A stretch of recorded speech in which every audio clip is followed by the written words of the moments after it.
Hello, how y'all doing today? My name is Bernie Thompson, and today we're here to take a look at a 2006 Subaru Tribeca. This Tribeca has an intermittent misfire. I already came to the shop once. I took a look at this car. I scanned it. We had a DTC for cylinder 1 misfire. I drove the car around. I could not make this car misfire.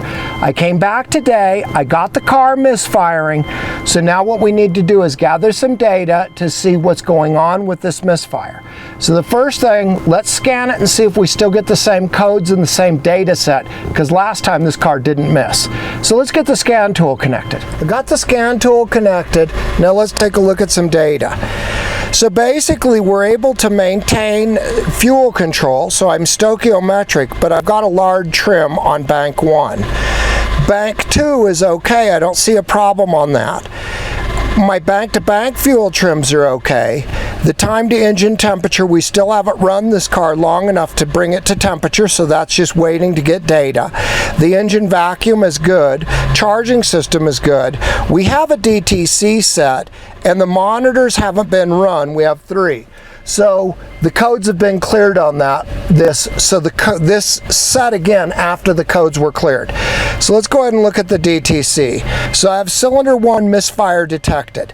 So cylinder 1 is my miss, and I've got a miss, and it's an intermittent miss, and it's going on now. So let's take a look at some data. So basically I've got 32%, 31% trim. No, that's a lot of trim. So that makes me think, since it's on one bank, either I have multiple cylinders misfiring. If I have one missing, I'm thinking I have an injector problem. Usually if I have plus or minus 10, I'm thinking it's ignition or mechanical. When I get large fuel corrections, I'm thinking that's an injector. So that's just my thoughts off of the data. So now what I want to do is I want to go to mode 6, and we want to pull up mode 6. And we need to find this car. So here's my Subarus. This is a non-turbo, so this is my car. Go ahead and read the data so we can see what the mode 6 is going to tell us. So I have really limited mode 6 data. There's really no misfire data in this mode 6. So that's really not going to help me.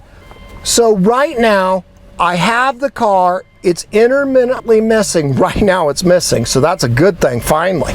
So we can diagnose the car.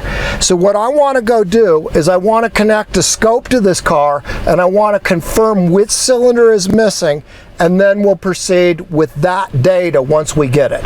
So let's go ahead and check which cylinder is missing. We're going to go ahead and connect the IEA tailpipe pressure transducer into the exhaust system so we can see the exhaust pushes as they come out the tailpipe. We've put 2 eCOPs on cylinder 1 and cylinder 3 for signals from these ignition coils. We're going to hook the oscilloscope ground to the battery negative. That'll give us proper testing. To find the misfires on this Subaru, we're going to use the Intelligent Engine Analyzer, or the IEA. The IEA is going to take the ignition strike from one of the coils. I can use any coil I want. In this case, I've put an eCOP on cylinder 3 and on cylinder 1. Since the scan tool data says that we have a misfire on cylinder 1, I don't know if I have an ignition pulse on 1. But we're going to start with 1 just to see if we've got an ignition pulse. If we don't, I'm going to go to 3, and then we'll set it up from there. I want to just see if 1 even has a strike. With the data from the scan tool, it makes me think that I have a fuel delivery problem with the 30+% trim. Now I still might have an ignition problem, I just don't know. But I put a pickup on each coil, so I have the option, in case 1 isn't firing, I'll go to 3, and then 3 will be my pickup that we're going to use. 3 is the ignition strike, and we have the tailpipe pressure transducer in there, and the exhaust pushes are coming in and out. Now when I have a misfire, the air rushes back into the exhaust system, lowering the pressure. So what we're really looking for is the pressure to be lowered. And when that pressure drops, the software will indicate that as a misfire. So we're going to need to set this up for this vehicle. So we need to find Subaru, find the year, and then we found the make, which is this Tribeca at a 3-liter. We have the engine configuration, so one is on this side, so that's where we're picking up the ignition coil. I also have one on 3. So now is what we need to do is we need to go ahead and we want to go to misfires, and now we want to go ahead and start the car up. So let's do that.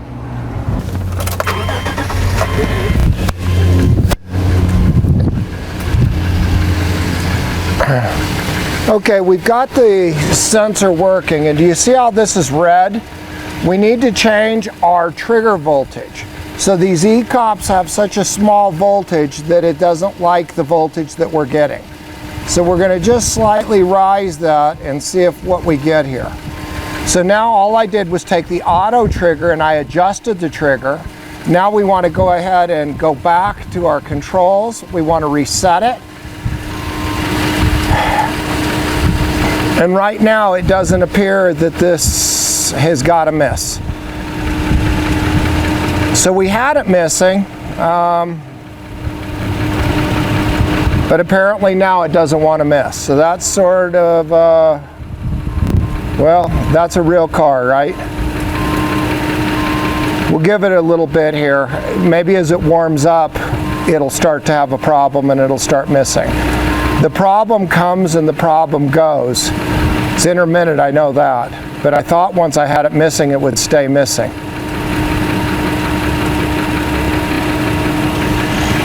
Let's go ahead and we're going to change that our trigger just a little bit.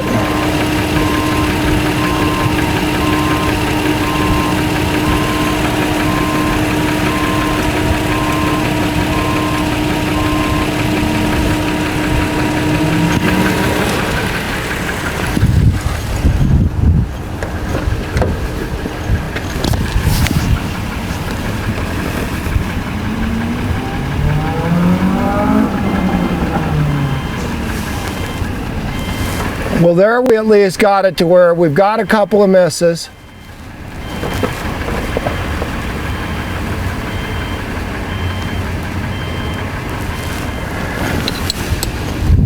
So at least it missed. Let's go ahead and take a look at that data.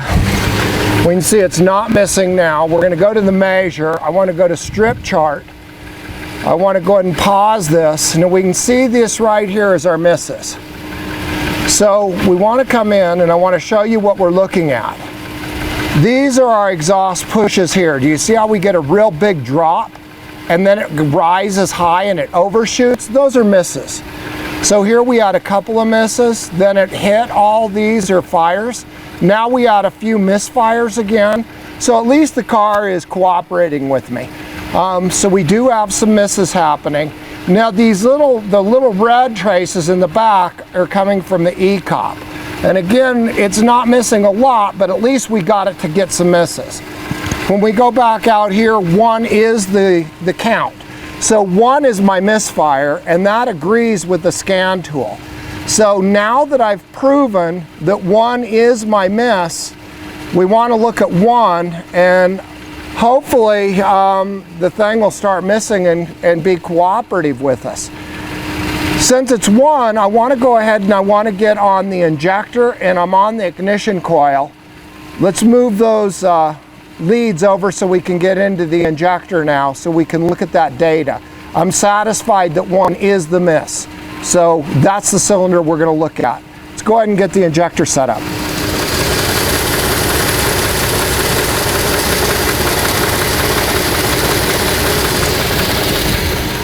Now that we've connected channel 4 of the scope into cylinder 1's fuel injector, let's set the scope up. The first thing that we want to do is we want to come in to channel 1, and I still have the inches of water in the tailpipe. Channel 2 we have an eCOP, channel 3 we have an eCOP. In channel 2 that's cylinder 1, channel 3 is cylinder 3, and the injector we need 500 volts because we have flyback voltage. we're going to go ahead and we're going to 0 the inches of water. I want to invert the 2 eCOPs, and I want to do something else. I want to change the multiplier of the eCOPs. Now the multiplier can be used for any type of signal. Any signal that you want to make bigger, just pick eCOP and we can make it bigger. So this is an eCOP and we're 10 times bigger. We want to go ahead and 0 those now. Now we're ready to look at it. Let's go to measure and make sure I'm connected. So channel 4 is connected. So now we can come and get some data. So this is my data, and I can feel the engine isn't misfiring right now again. Just not cooperating with me today, guys. But let's look at this data down here.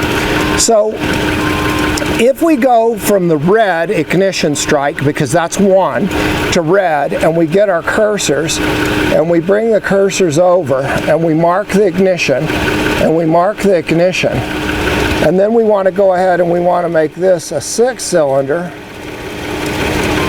We mark this. We need a firing order, so we need to pick the firing order for this engine, and this engine is 163254. We're on ignition 1, so we're okay. So we mark this. Now here we can see that we have cylinder 1 and so forth on, but 1 is not here for the exhaust pulse. To find the exhaust pulse, go halfway. 1, 2, 3, 4, 5, 6. 1, 2, 3, that's halfway. If we go to the left, the exhaust pulse in this window is coming from 1. If we were looking at intake pulls, we would go 3 and to the right, and this would be the intake pull.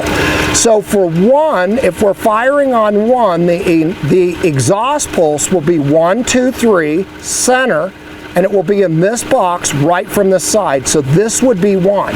And we can see that they're all even, and right now I don't appear to have a problem. So we're going to go back out, we're going to go to zoom window, we're going to look at the injector. And the injector definitely looks like it's okay, so let's look at this guy a little bit better so we get an idea of what we're dealing with. So right here we can see that the tower is wide. I have the upward ramp. This is where the injector turned on, or the pull down. Current starts to flow through this injector. Now the current is equal to the amperage that's going, the amperage is equal in this circuit to the magnetic intensity.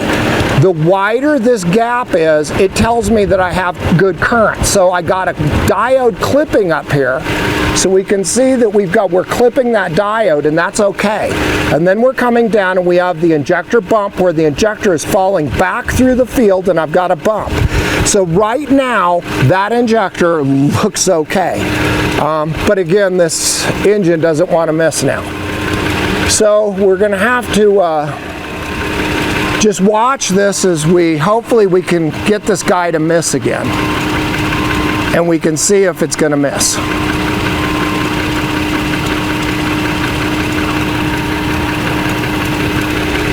So we can stop this and we can go in and we can look at this, go to the zoom. We can go through here. Let's look at some other things while it's not missing until it starts to miss. So I want to get my zoom window and I want to come in and I want to look at these. These are my fires of my ignition. So these are inductively capacited. So this is where we started. This first pull down is where the current started to flow through the ignition coil. This is my fire and this is my burn time. So what I'm interested in is the fire point, the burn right here coming across, and I have this little kick up, and this negative transition is the energy being reabsorbed by the transformer. And when we compare that to the green one, which is on 3, we can see that we have similar. We have this and we're coming up. So one of the things I want to look at when we do this is I want to look at the negative transitional points. It tells me how much energy was reabsorbed. So this tail here is the reabsorption. After my burn and I reabsorbed. So when we come over here, what we're looking for is for that to be, this has got a little bit bigger tail on 1. So cylinder 1 has got more energy being reabsorbed right now. So if we come in, it'll just give me an idea of how this is working. But right now I really don't see any problem with that. and we're working okay at this time. So what we're going to need to do is get the car to miss. So hopefully this car will cooperate as it warms up, and we'll be able to get this car to misfire.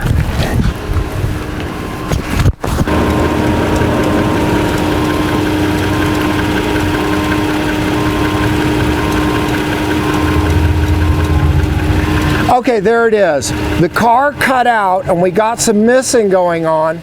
So let's go ahead and catch that data. Okay, so now finally this car has done it and I can see what's going on. The injector is failing and the injector is stopping here. So if we want to go in and we want to look at this injector right here before we had this problem,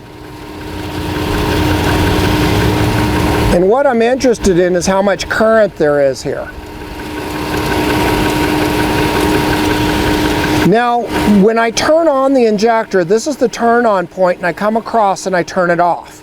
When I turned it on, all of the current that goes into that system goes into making a magnetic field. When I shut the current off, the magnetic field is going to fall back into the wire to try to stabilize it. That's going to give me the flyback voltage as the current is moving back through the inductor, making induction. This cut across the top is the Zener diode, and I've got a good wide tire and I got a good bump.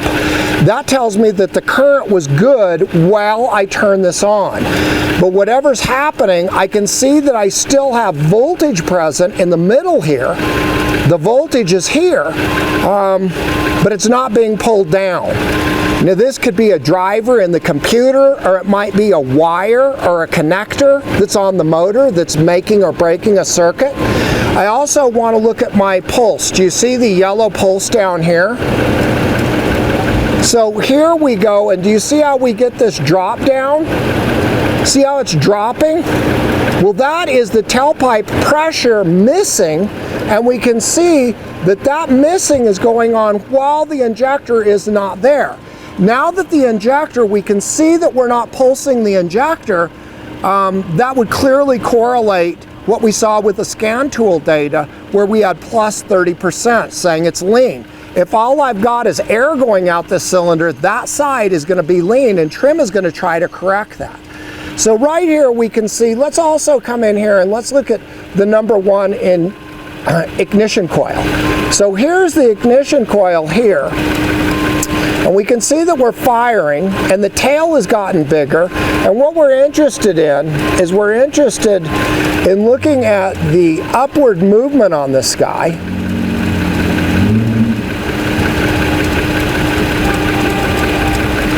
Right here. And that's going to be showing us that we've got a lean cylinder here.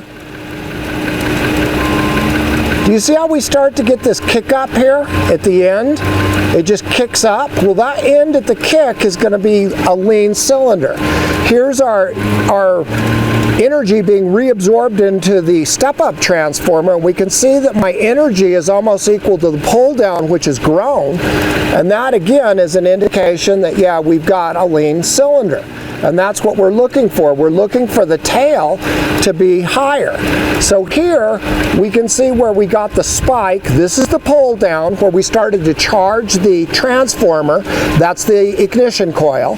This is the current, and remember we're capacitively coupled with the eCOP. This is where I fired, and do you see how this comes way up high? And do you see how this tail is equal to where I turned on the driver? This is the energy that has to be reabsorbed by the step-up transformer. So this guy is telling me that I've got a lot of energy left, and this quick rise tells me that I'm lean in the cylinder. This is all being confirmed with the data of the injector shut-off, the misfire, and the ignition coil are all showing me that this cylinder is lean. Now this is a really unusual problem, so let's go do something else I want to show you so you can understand this. What I want to do is I want to go ahead and I want to set the scope up for trigger, and I want to be on 4. And I want to raise my trigger, and we're going to be on a falling edge.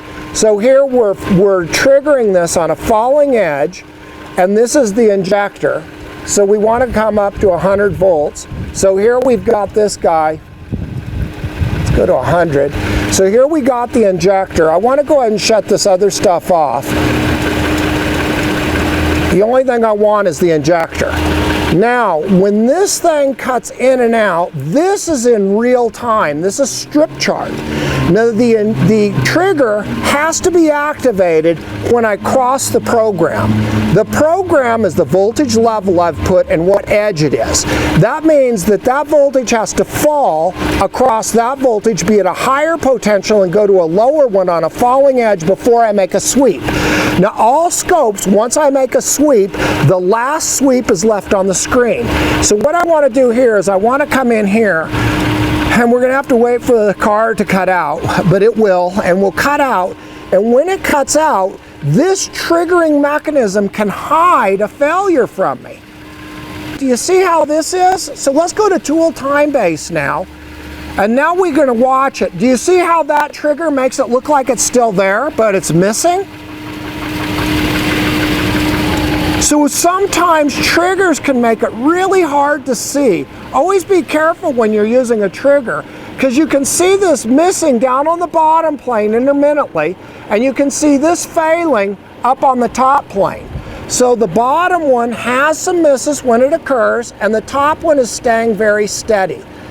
Okay, so guys, what this is telling me is that we have a problem, and the problem I need to look at has to do with the voltage being pulled down on the control leg.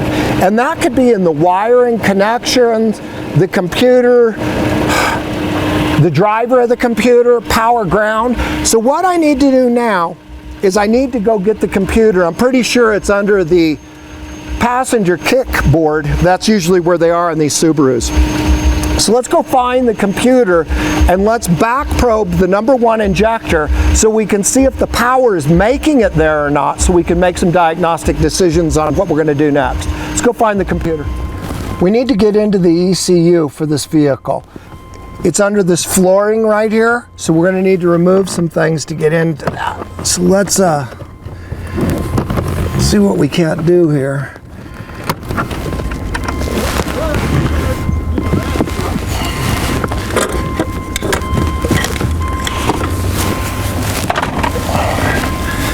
So here's our micro here, and we've got our harnesses. Now is what we're going to need to do is get a wiring diagram so we can figure out the configuration of the wiring connectors and which one of these wires goes to the injector #1. We've got access to the computer and we've moved the scope inside the vehicle. I've brought up a wiring schematic on it, so let's go ahead and take a look at this. So we have the injector for #1 right here, and it's the pink wire, and the wire out on the injector that I'm in is pink. We come across and we go to 4, so we want to come up and find what terminal that is, and we come to 4 and we see that it's 1, 2, 3, 4, 5, 6, 7, that's 8, so pin 8. And we want to always notice what colors are right around it, what's before it and what's after it. So when we go through the connector, we can find that wire. So now let's go ahead and get into that wire and get a reading on it. So we can see the connector, and we've got 7 pins down the front. We've got a red wire, and then we've got our pink wire, and that's how the book or the wiring diagram indicates this. We want to go ahead and back probe this. Now I'm noticing something when I'm trying to back probe it. It almost seems like I've got a bad connector right here. I'm barely wiggling it, and that car seems to be missing right there. So what I want to do here is I need to get the scope up so we can do a better check on that. So we're going to bring the scope up. So what I want to do is I want to come over here and I want to go to deep record, and channel 1 is on that injector. So this is channel 1 following the injector. Now what I want to do is, it sure appears that if I move that, it felt like it was cutting out. Let's see if that's true. Oh yeah. I'm barely touching that connector. Barely. And I've got something cutting out and coming back in. So that has something to do with the connector itself. So I want to show you guys a trick how we can tell if that's the connector or not before we disassemble it. Sometimes you gotta unplug these, but these Subaru computers are pretty crazy. So I'm gonna go ahead and I'm gonna kill the car. And now what I wanna do is I wanna get into the inside of the computer so we can get another lead on the board and wiggle the connector and see if that's a connector, because it sure feels like a connector problem. So this looks like I might be able to get it apart without disconnecting anything. I always like to not disconnect anything until I know why I'm disconnecting it. I don't know if that's going to happen, but we're going to try.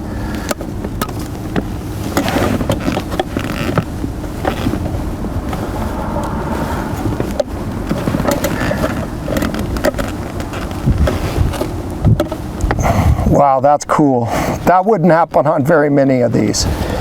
Okay, so now I want you to look at this. Do you see how I have the pink wire and it's on the top? And so I've got black, pink. So it's the second pin in.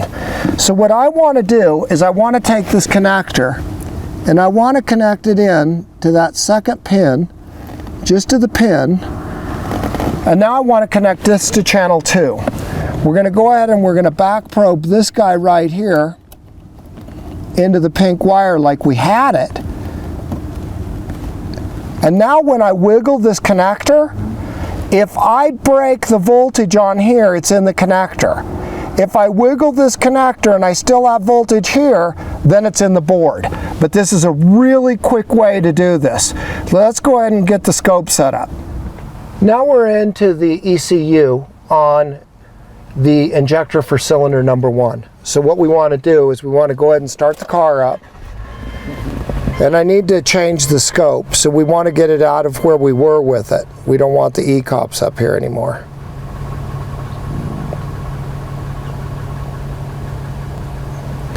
And we want to take the zeros and the inverts off. And then we want to come over and we want to watch this. So let's slow this down just a bit. So here's the strikes we've got, and we're going slower.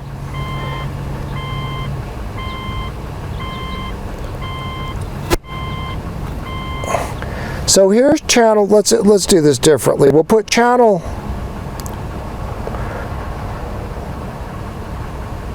1 on top. So we've got channel 1 and channel 2. So we're going to go ahead and we're going to get these to be the same time here. So now, do you see how we're on the same injector? So if I wiggle it and the yellow is there and the red goes away, then it's a connector. If they both do the same thing and they both go to voltage, then it's something on the board. It isn't the connector. Because if the connector gets lost, I can't have 12 volts on it. It's going to fall down and this will stay at 12 volts. So let me wiggle this thing and let's see what we get out of it.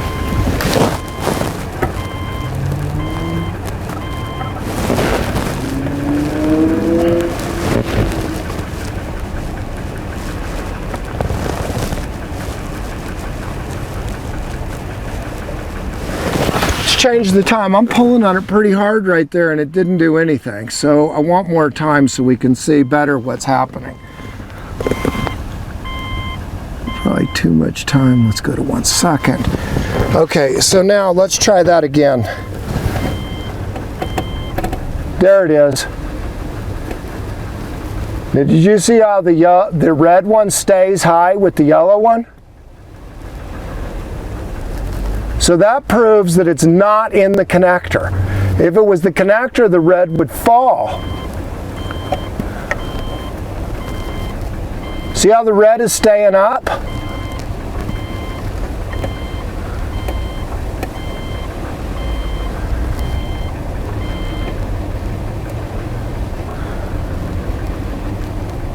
I'm bending that board to make that cut out. So this is like a board problem. I would have thought it was a connector, but this is a board. So something's wrong with the board. So now that we've got that and I can see that I can make this problem happen, let's go ahead and pull the board out and take a look at it. So I pulled the board out of the computer. And I've got some pretty strong magnifiers. They're 3.5 times, so I can see these little circuits on here. Now I can see that this is the top connector, and the second pin here is the one I'm interested in. So what I want to do, yeah, that pin has a, well, it's a fine crack. It's just barely cracked around the pin. Let's see if any of these other ones look cracked either. As long as you're looking at them, look at all of them. Because when we fix them, we just want to fix the ones that got the problems.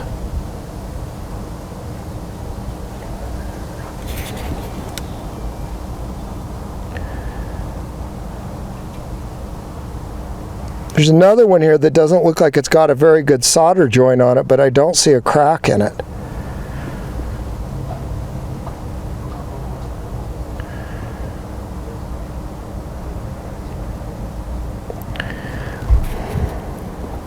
There's a really, really fine crack around that dude. Okay, so that's what's going on. The board has thermal changes and vibration in the car, and it's making and breaking that circuit. The other day when I was here, it was over 90 degrees. Maybe that was why I couldn't find it. I don't know. I just didn't have a problem. But today I can see it, and I can clearly see I've got a little tiny crack, and that crack is all the way around there. So let's go ahead and solder that guy up and put him back in and make sure that the board is going to fix this. So let's get going, and we'll get this soldered. So I got some other stops to still make today. So let's get this done.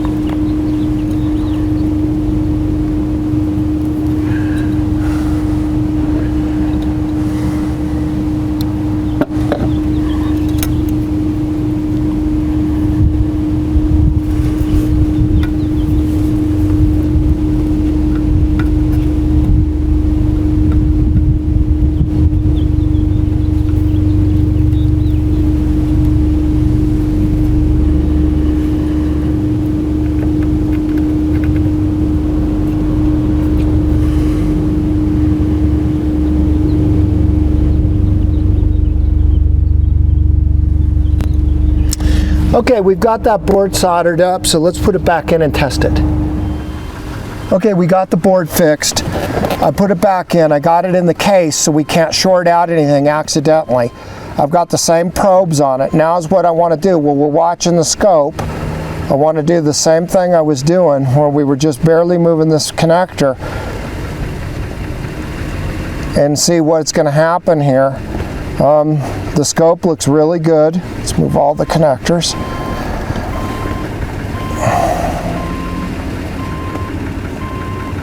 Yeah, it's not cutting out at all. It's just that crack. So I need to get this put back together and seal it up. So let's go ahead and let me take care of that. This Subaru is ready to return to the customer. It was quickly, accurately diagnosed and repaired. I did this using an oscilloscope. An oscilloscope is my ally in this war. I fight a war every day against these cars. And you know, to win the war, you got to win the battles. And to win the battles, I have to use an oscilloscope. Just like you're going to have to. Learn what the oscilloscope is telling you. Learn the data. This is a language.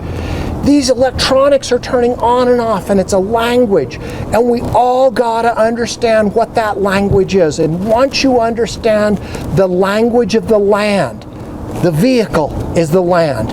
What it's telling me is vital for my diagnostics. These oscilloscopes aren't that hard to use. Start to use yours. Use it more. Start to really get the hang of this. It will change your life. When you got a board that's bad, don't be afraid of the board. Take it out. The computer's bad already. What, are you going to damage it? You can. It's bad. You're going to replace it. Look at the board. If you think you got a bad chip, look up the chip number. Google it. You'll get a data sheet. That data sheet gives you the engineering applications of it, how it works, what pins it are. I can order the chip, I can put them on boards. You too can fix this stuff. It's just not that hard. Follow an analytical approach. Let the diagnostic test that you've done drive the next test, and you too will be successful in your service space.